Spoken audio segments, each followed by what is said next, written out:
প্রতিটা ক্ষেত্রেই আমরা বিস্তারিত আলোচনা করেছি। মানুষকে কি করে আরও আগামী দিনে সুযোগ সুবিধা প্রদান করা যায়, কেন্দ্রীয় সরকার এবং রাজ্য সরকারের যে জনমুখী প্রকল্পগুলো সেগুলো কি করে আরও বাস্তবায়িত করা যায় মানুষের মাধ্যমে, মানুষকে প্রদানের মাধ্যমে, সে বিষয়ে আলোচনা হয়েছে। আমাদের রানীর বাজার এবং জিরানিয়া নগর পঞ্চায়েত রানীর বাজার পৌর পরিষদের কাজের জন্য অর্থ বরাদ্দ করছে। সার্ভের কাজ হয়ে গেছে।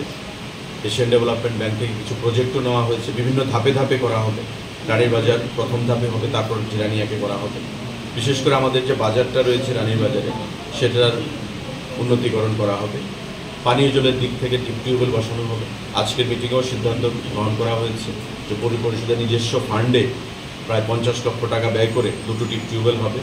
এডিবি থেকে 3টা টিউবওয়েল দেওয়া হচ্ছে। ওয়াটার ট্যাঙ্ক বড় সেখানে তৈরি করা হচ্ছে। তার বাইরে একটা অত্যাধুনিক বাজার এখানে যেটা রয়েছে সেটাকে রিনোভেট করে অত্যাধুনিক বাজারে পরিণত করা হবে। তার বাইরে আরও অনেক প্ল্যান প্রোগ্রাম আমাদের রয়েছে। ধীরে ধীরে আমরা সেটা করব আগামী দিনগুলোতে রাজ্য সরকার এবং কেন্দ্রীয় সরকার যৌথ প্রচেষ্টা।